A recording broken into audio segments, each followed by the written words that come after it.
Oh, you want to zoom that far back? I zoomed it in a minute ago. Oh, you'll have to readjust.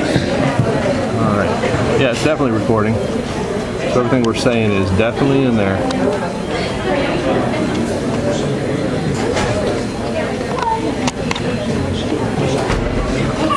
Yeah, so much for having it set, but you know, this is all good.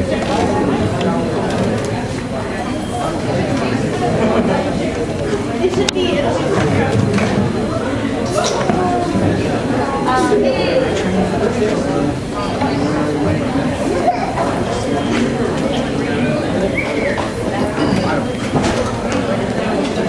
Not sure about the starter.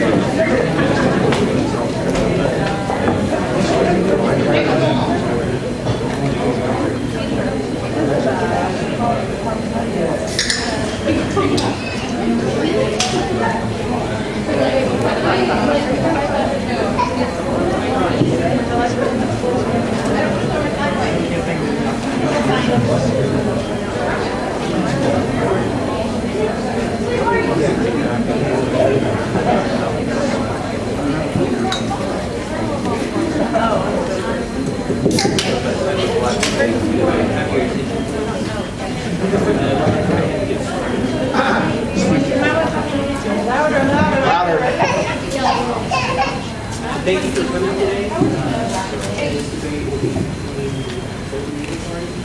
Very welcome party. This is the City luncheon, and we're going to walk it and make the opening statement.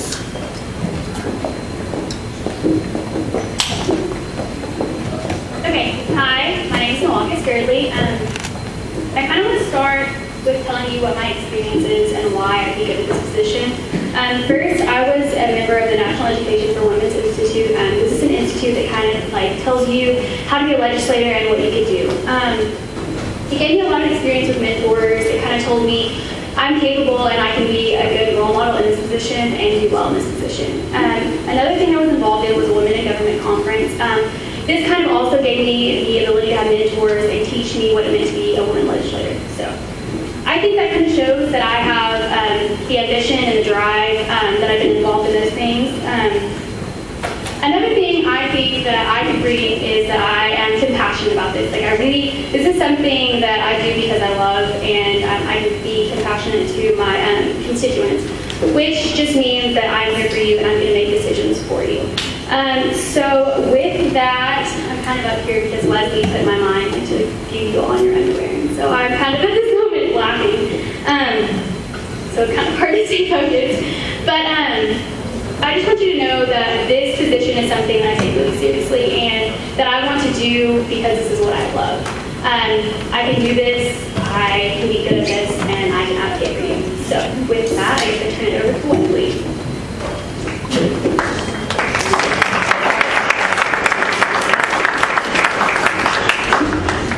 Thank you. My name is Wesley Robertson, and I've been involved in, we've both been involved in political clubs and things, but completely different. I'm the delegation chair for the Oklahoma Intercollegiate Legislature from ECU, and which that's a mock legislator that meets every year. So I have experience from that, and I've also presented research at Oklahoma Undergraduate Research Day for political science. So I think that political science experience has qualified me for this role. And with that,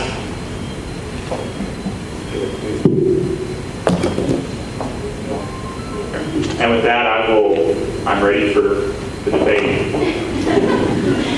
All right, the first question is for Newakis. Sorry. How do you propose we achieve on the economic values more localized in the United States in regards to manufacturing? Oh, okay, this is something that I think is a really big deal.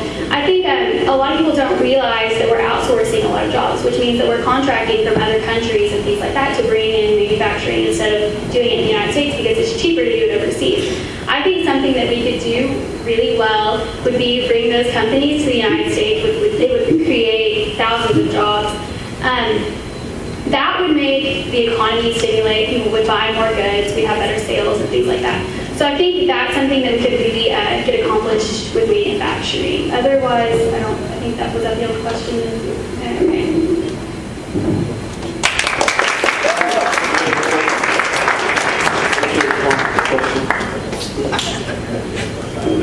Can I have the question repeated?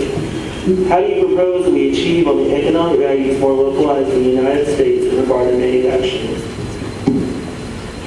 I think that it's important that through legislation we make business-friendly decisions that attract businesses to not want to ship their jobs overseas to where they want to keep them here.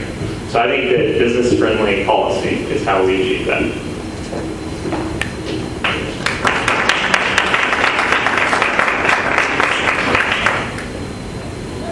Wesley, this question's for you. In your platform, you talk about making higher education more available to students and the population in general. How do you plan to achieve that?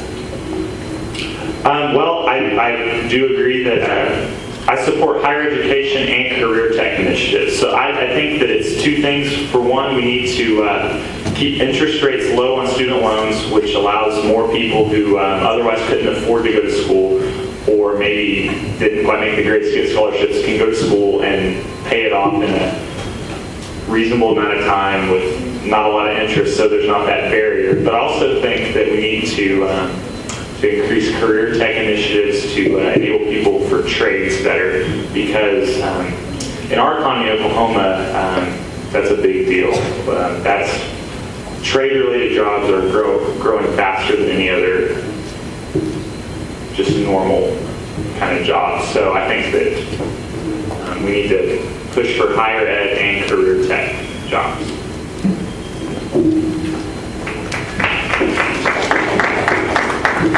Good, thank you. Good question. You talked about higher education being part of your platform, making it more accessible for students. How would you make higher education available for everybody? Okay, and kind of what Wesley talked about is student loan interest rates. It's at 6.8 right now. Last year it was at 3.2. So it's kind of crazy to think we made a jump that was, completely turnover, double that. So I think that's something we really need to talk about and kind of get that down so it's available for students. It's kind of showing that each year that a student is in college and with their interest rates, you're going to owe $1,000 more with this double in interest rates. So I think that's something we really need to address. Also, I think it's also important to do tech-oriented organizations and programs, things like STEM. The only problem with that is unfunded mandates and things like that. They kind of keep us from actually instilling those in schools. That's something we need to work on, funding those mandates and getting it done. So.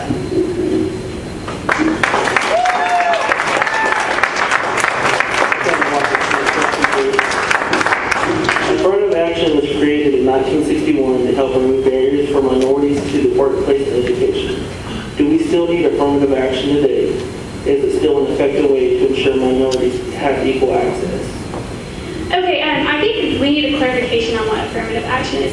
I think a lot of people think that affirmative action means that you're just automatically going to get into school if you're of a different ethnicity or race. That's not true. Affirmative action says that you get a plus for being a different race. This doesn't mean that they're underqualified, that they're not capable. This means that these are people who are capable, who have worked hard for this, who have applied, who have the same qualifications as someone who is not of a different ethnicity or race. But they just get a bonus because they are. So I think that's something that people need to realize. It's not really something that's giving just people of different races benefits. It just kind of gives you a little bit of an advantage. I think this is something that is good. I think that I look forward to a point in life where we don't need this, where people of different races don't have to have a plus or things like that to get involved and to go to school and things like that. So I think in the long run, this is something that we won't need, but right now I think it's needed. So.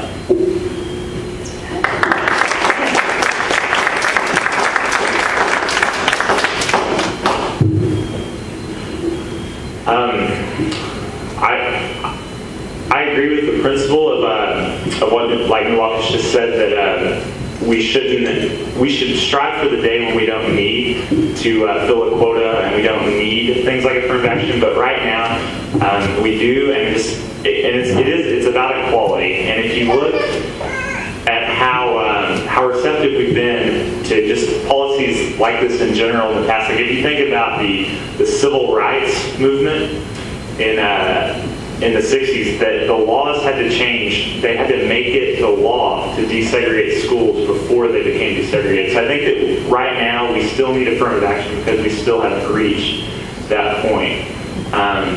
And I just think that we see the law is good when it's ahead of the times a little bit. So I think that we need affirmative action for now.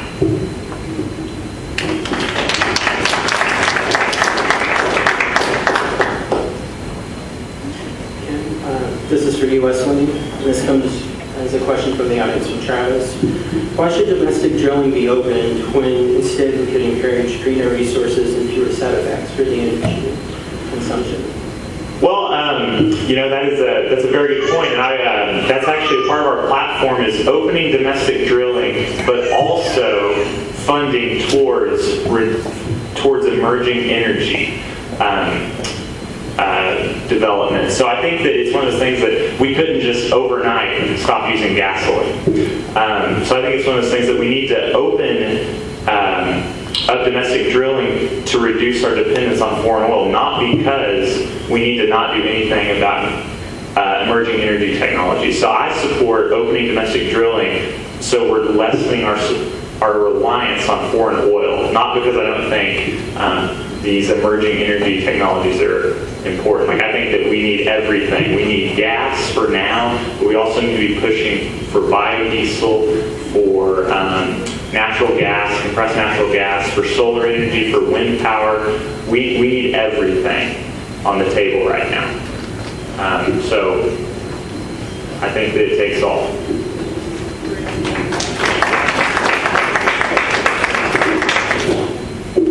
Okay, this is something that I feel like affects people in Oklahoma specifically. The reason is because we're such an oil and gas oriented state. So I think kind of what Wesley said is really important. He kind of made the clarification, this is something we need right now. We are not prepared to make the jump to clean energy and things like that yet.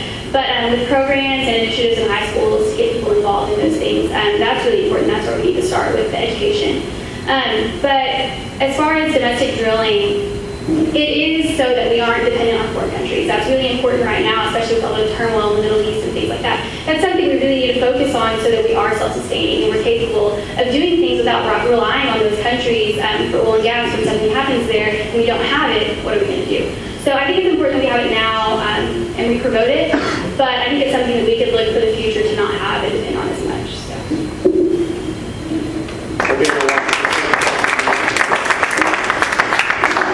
In regards to gun rights, would you be more likely to expand or restrict gun rights of individuals?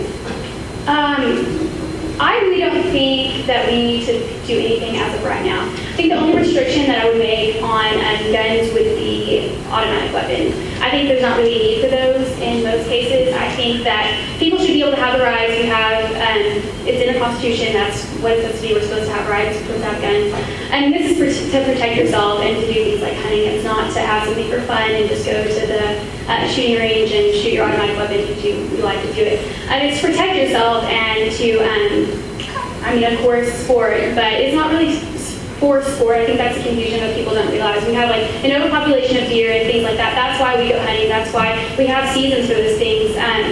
So I think that's important. But really, as far as restrictions, I think that's the only restriction that I would make, and I don't think that we should widen or broaden the thing at all.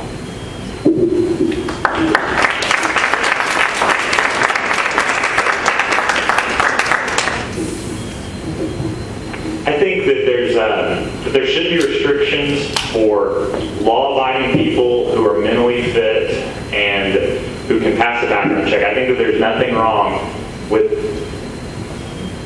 people like that having guns, but I do think that we do need to push for mental health checks, and I do think that background checks should be key. I'm for responsible gun ownership. I think that we should have guns for hunting and for sport, for handguns, hunting rifles, all that kind of stuff. I don't think that we should have this access to the same weapons as the military, but I do think that we should have guns and we should have responsibility.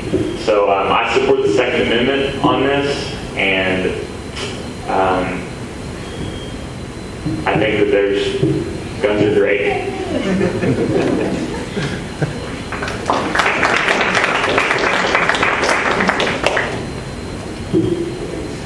Mary Fallon recently stalled funding for the building of storm shelters in public schools.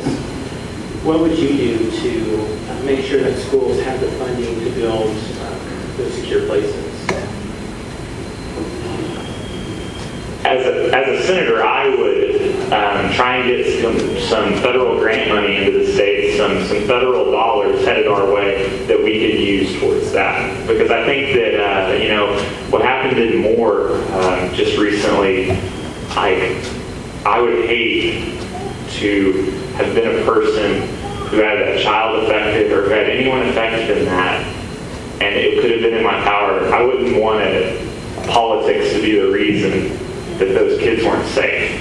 So I support getting money into there somehow to have storm shelters. So things like that. Not that they're not going to happen, but that they don't have such an impact.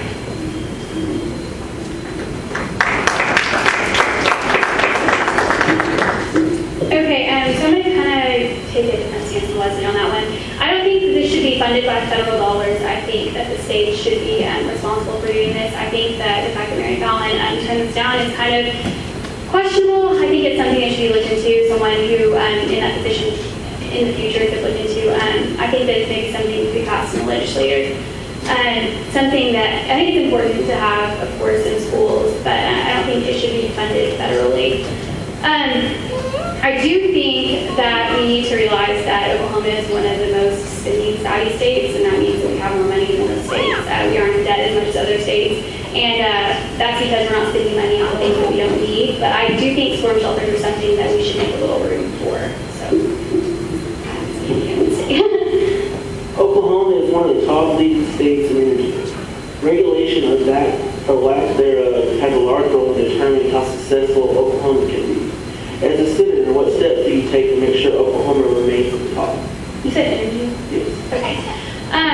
Okay, so this is something that I think I have personal experience with. I worked for an oil and gas company for about 6 years, and I kind of see what goes on in an oil and gas company and what it requires to the regulations and things like that. It is really difficult and strenuous to get things done in the state of Oklahoma and states like Texas as well, as far as drilling and things like that, to get property and lease and things like that. So I think we should potentially make it easier for companies to go in and drill.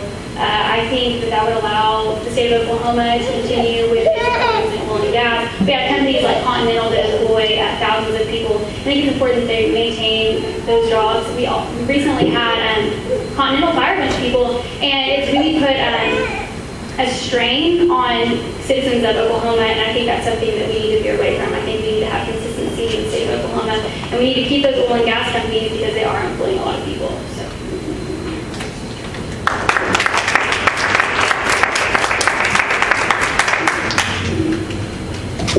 Well, I also come from an oil and gas background, oil and gas family, but I kind of take a different view because I think that the way things are now, it's easy enough for them to drill.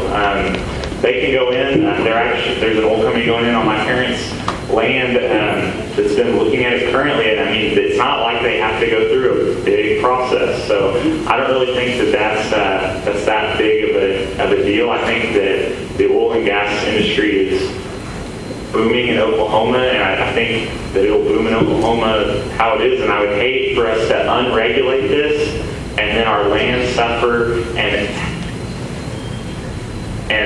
I would hate for us not have things in the future because we wanted to make a little extra money now. So I think that the regulations that are in place now are just fine.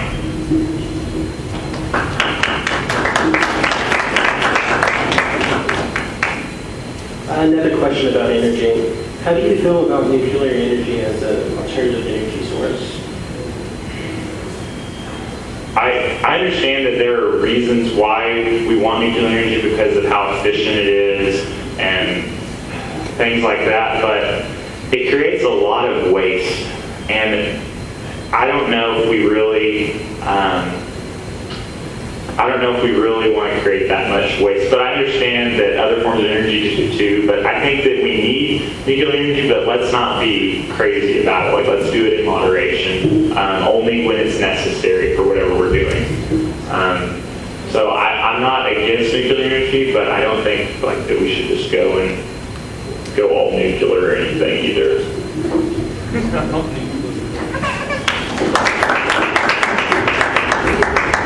Okay, I'm kind of take the same stance as Wesley, but in a different regard. I think that storing nuclear energy is kind of the issue. I think that it's really hard to do, and I think it's going to cost a lot of money. I think what we have now works efficiently enough. It does cause waste, but I think nuclear energy waste is a little bit more taxing and can cause more problems. So I think that one's pretty simple. I feel like there's too much harm and not enough good that goes with that. So.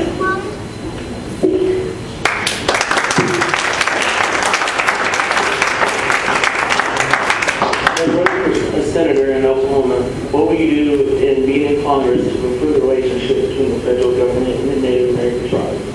Okay, so I think this is something I can bring a unique stance towards. I'm also Native American, and I think this is something that I could help advocate for Native Americans in Oklahoma and kind of understand the role of a Native American and legislator and the things that need to be done for a sovereign nation. I think that the federal government, I think that Native Americans and the federal government do have somewhat of a good relationship as of right now. I think we get a lot of things and we have positive influences and things like that. I think that the Chickasaw Nation is a really good example. They're booming. They have a lot of money. They're capable of helping.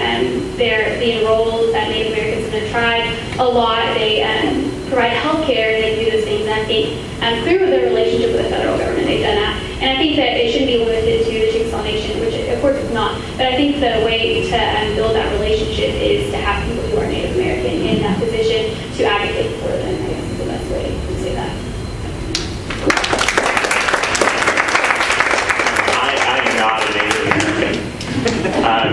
But I don't see this as necessarily just being something that should be important to Native Americans, because I think that it's not just a Native issue, but it's an equality issue.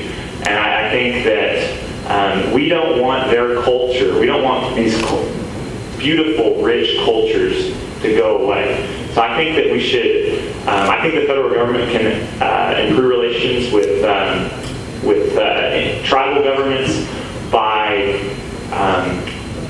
spending money on enrichment programs and programs that preserve the culture and the religion and the languages, because I think that there's only under 100, I believe, Chickasaw speakers that are native, and I think that we don't want to see that kind of stuff go away, that we want to preserve their culture. So I think that it's an equality thing. I think we need them and we can learn from them.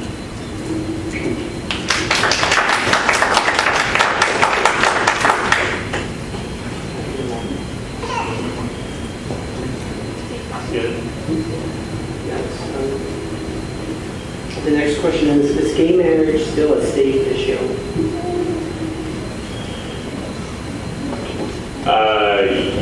It is a state issue. It's in regards to, I guess, DOMA and stuff like that. I think that things like DOMA and the related Supreme Court cases and things, they have definitely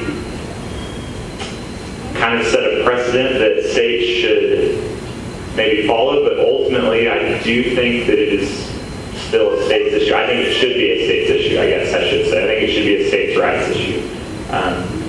So I think it should be a state's issue. But I do realize that DOMA has set a precedent that states should follow.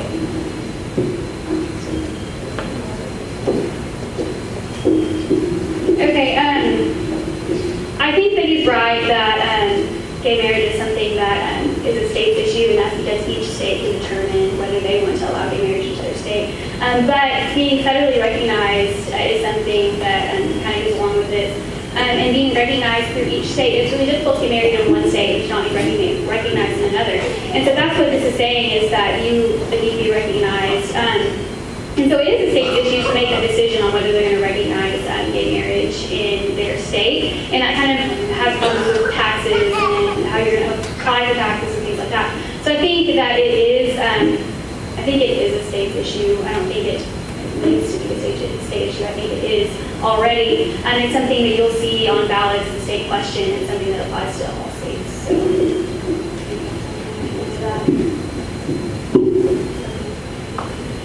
Since you support states' rights, how should the federal government be responding to the states that legalize marijuana? Okay, so this is a really interesting thing because federally marijuana is still illegal. A lot of people don't realize that this is something the states have decided on their state ballot, but it is still illegal federally. So if the federal government decided that that was something that they wanted to act upon, they actually could do so. States like Colorado and things like that, if the federal government decided that they wanted to go and impose the federal view on that state, they could, because it's against the federal law. So I really think that, honestly, I think the federal government is taking the best route by kind of staying out of it and not imposing federal law on the states, just because I think that would kind of cause a lot of turmoil. And it's something that some states have seen as beneficial because it's something they can tax. It's kind of helping their economy, and it really hasn't had a negative impact yet. So I think until we see a negative impact, the federal government shouldn't step in.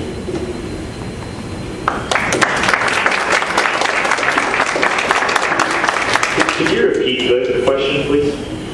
Since you support states' rights, how should the federal government be in responding to the states that legalize marijuana?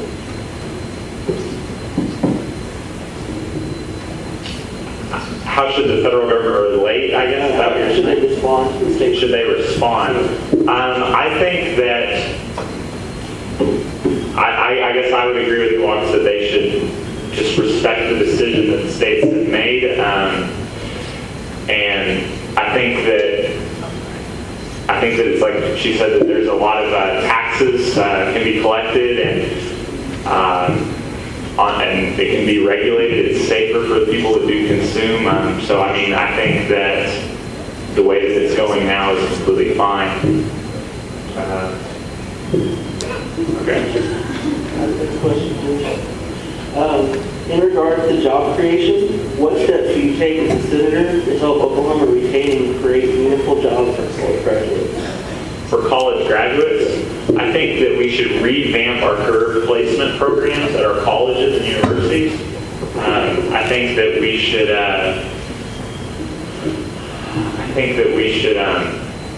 Create business-friendly policies for the state that make businesses. We have some of those business-friendly laws in the nation. I saw on the Harvard Business Review recently that it said that Oklahoma City and Tulsa are both in the top 10 for places to start a new business. So I think that we are a business-friendly city, and I would just like to continue in the precedent of being pro-business that we've set.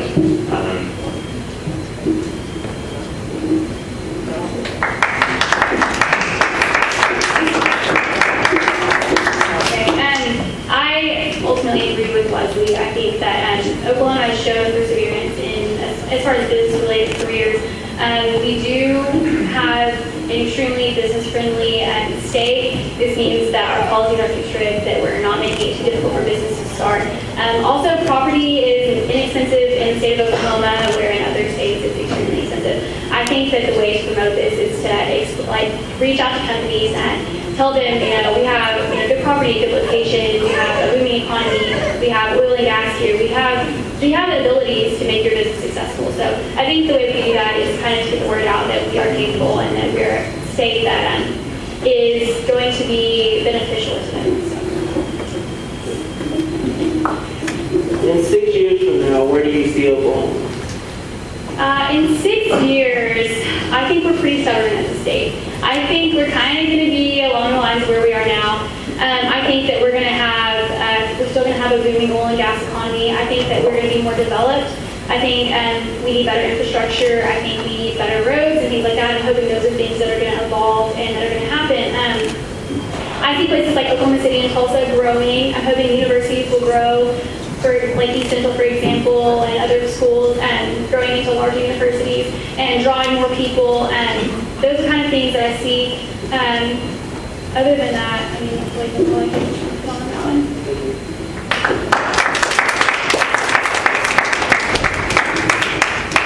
So you're asking, where do I see Oklahoma in 6 years, which would be at the end of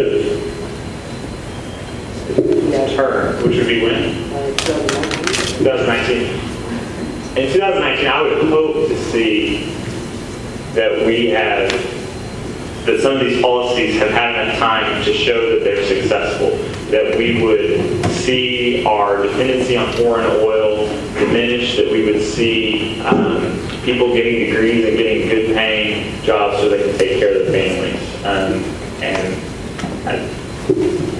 I guess I hope that we continue on the road we're going. Next question to you. After the last government shutdown, a lot of citizens are wondering why certain systems and services stopped, but others remain functional. Why would you develop a plan to prevent government shutdown in the future? I mean, I think it would be great if we could say the government will never shut down, but I don't really know if there's really a plan, because it has to do with the debt ceiling, and it's like the government had already incurred the debt and they just could not issue payment for the debt. So I don't know if we can really stop a government shutdown if it's in the same situation as it was before, but I guess I would, I understand that certain programs stopping, but they would all stop eventually, so it still needs something needed to be done. So I don't know if there is anything we can really do about that.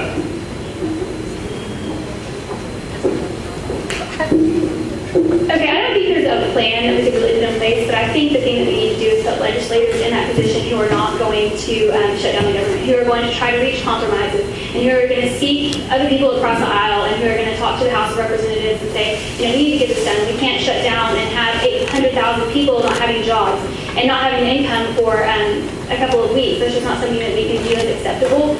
And I think that as a legislator, that's something that I would promote and push for, to be compromising and to go in with an open mind and try to get things done rather than kind of throw a fit and say, we're not going to do this and we're going to shut down. I think that's not a good view, and it's not really something that we should accept at all. So. What are your opinions over the privatization of prisons? The privatization of prisons?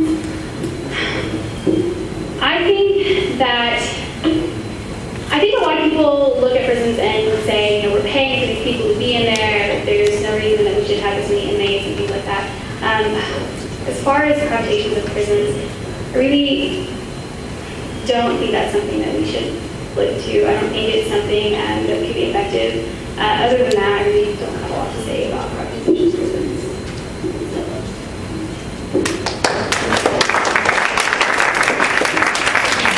I think that if you look at the privatization of prisons, this has actually been a recent issue in Oklahoma. I do believe that private prisons are a third the price of operating a public prison.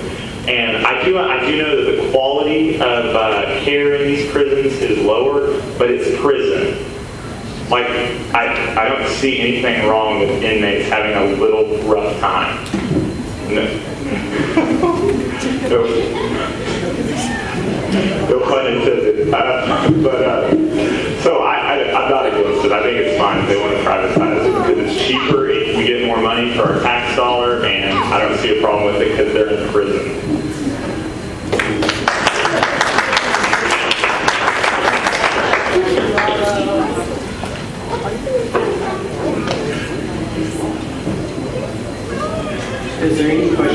the audience that you would like to ask?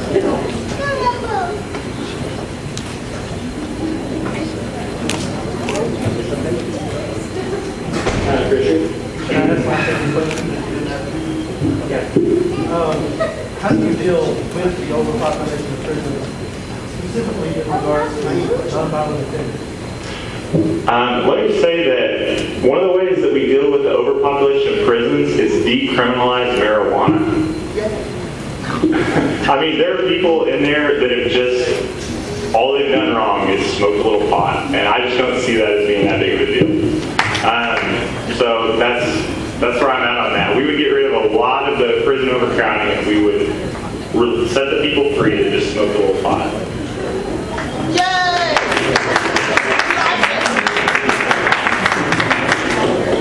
Okay, I'm not quite as fun as Wesley. I think that overpopulation could be handled by, instead of putting people in prison for things like fraud and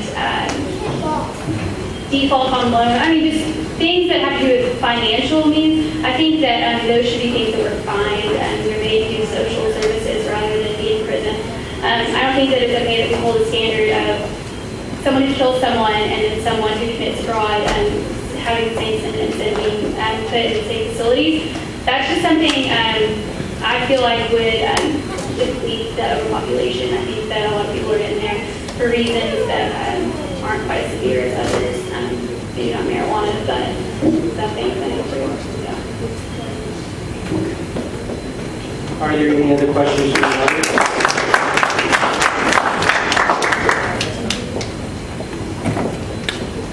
Go ahead, Richard. Do you have any opinion on Oklahoma's water? Yes, I do have an opinion on Oklahoma's water. So something recently that we've seen is states like Texas who are running out of water and looking to Oklahoma to buy our water. I think preserving Oklahoma's water is really important because this is something that we have, it's something that we have an abundance of, that we need to keep within our state. I think it's important that we don't try to sell it to other states, or, they were suing for rights for water. But I think it's important that we realize that this is a natural resource we were given, and it's something that we should respect, and we shouldn't sell or try to give away to other people. I don't think it's something that we should get money for. I think it's something we should keep in our state. So.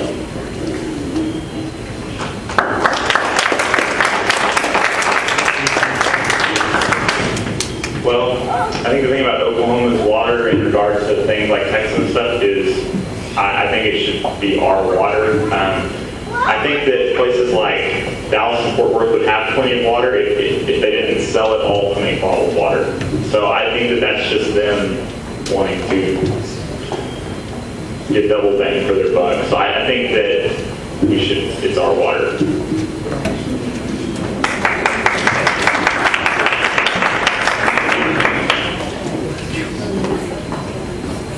Are there any other questions from the audience? What are your views on the new irrigation laws? In particular, giving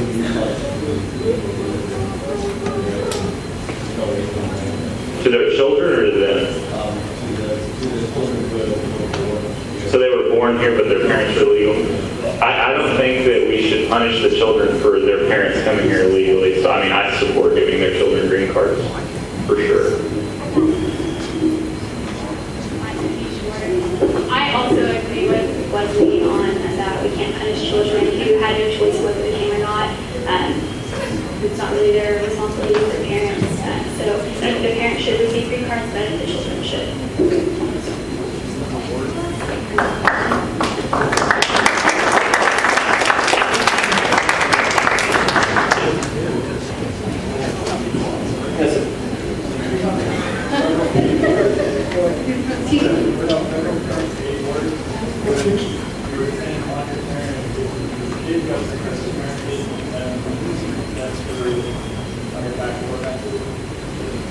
Through like student aid, financial aid, things like that. You're taking it dependent on by your parent, that affects scholarship, for colleges, for grants, for that kind of thing. When they let their parents know, that would sometimes work.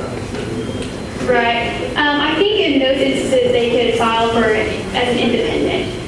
That's something that someone who's better versed in financial aid would be able to tell you. But I think it's actually something that you could, I mean, if you show that your parents are capable of financially supporting you and you have reasons for that, and I think that's something that they would take into account. I don't think it would be a negative effect on you. I think it would be something that wouldn't hurt you.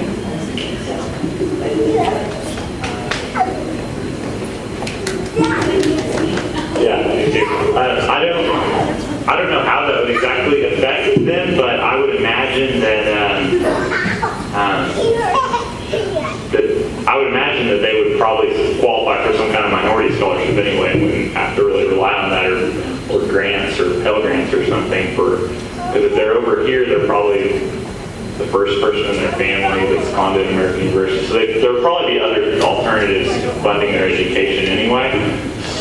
But I mean, I don't think that would discriminate against them in any way, but it might. But I don't think so.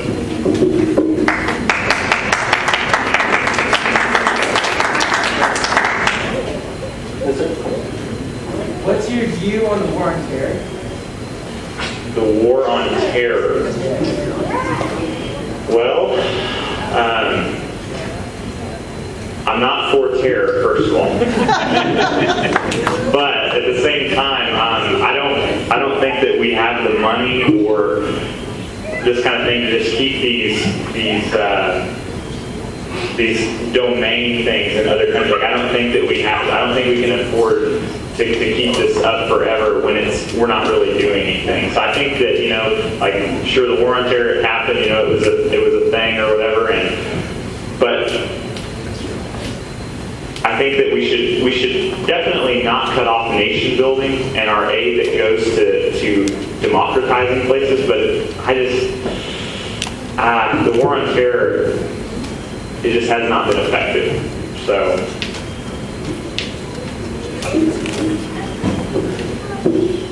Okay, so the war on terror kind of means that the president has decided that any terrorist activity, we don't have to actually declare war on another country. That, for example, when a country has terrorist activity, we can go ahead and go into that country without actually declaring war and go through the steps to declare war on that country. So I think that the question needs to be, do we want to allow things like indefinite detention and things like that? I think those like Guantanamo Bay and things like that are what we need to focus on rather than the war on terror. It's something, I mean, of course, we don't want terrorists. We want to be able to be proactive. We want to do things in a time-efficient period. But I don't think it's something that we should just be able to, without proper steps, go to war without actually calling it war. So I guess, I don't know if that answers your question. Does that answer your question? Yeah, I got it. Kind of. We have time for one last question. Y'all seem to agree on a lot of things. Is there anything that makes y'all different from each other? Yeah, we knew that we were going to. We kind of have all the same classes together. We kind of know our opinions. So it's really hard for us to distinguish one another from each other. What do you think? I mean, the thing is, this kind of blind competition. This is something where I don't really know exactly what all of his views are.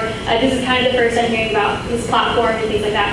I'm kind of just giving you my perspective on things and how I would handle situations. I think personally that I'm more conservative than Wesley. I think fiscally, as far as spending, I don't think we should spend as frivolously as we do. I think that's something that we need to really get a hold on. We're $16.8 trillion in debt, and that's something that's causing a lot of turmoil within our government. And I think that kind of differentiates me between Wesley. He's probably going to sit here and he'll tell you what he thinks about it as well, but I think that is what I can bring to the table. As a woman, being conservative is something you don't really see. So I think that's the perspective I can bring. So.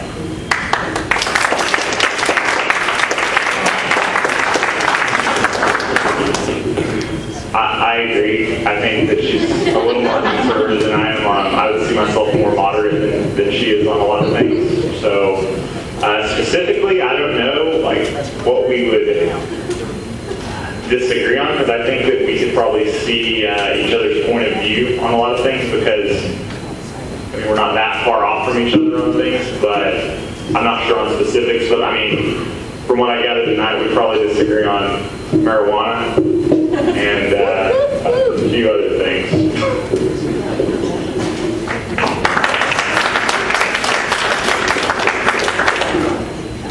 and you have 3 minutes to make a closing statement. Okay.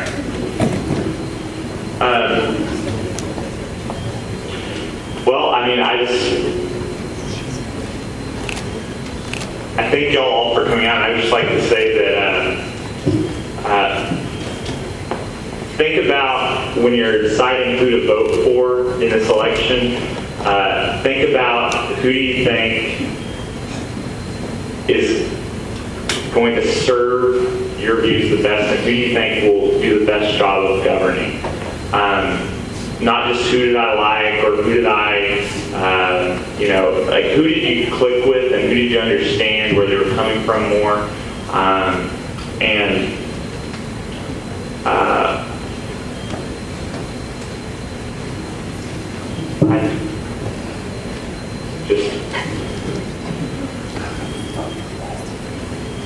I don't know. I guess I think that I think that Newakis is a well-qualified candidate, and if I wasn't running, I might vote for it, but I am, and I'm not. So democracy. Just go get some America.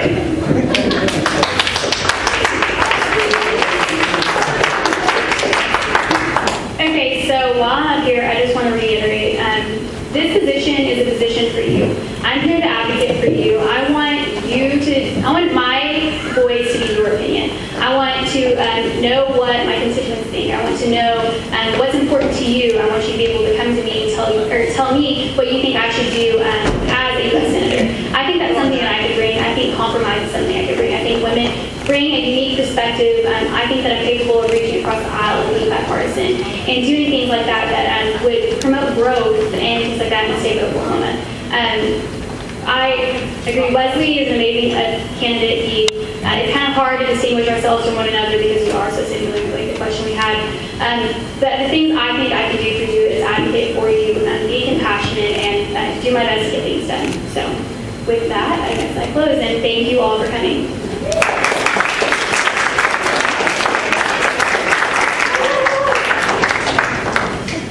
Thank everybody for coming out. If you have any questions for the candidates, I'll hang out for a little bit afterwards, kind of a meet and greet. There's a survey that was handed out. Just fill it out and turn it back over to me or any of the members of the media. And make sure that you sign it. Thanks for coming out.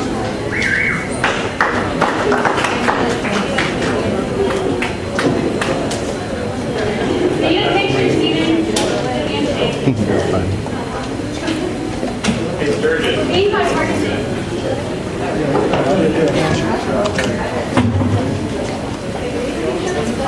Move over.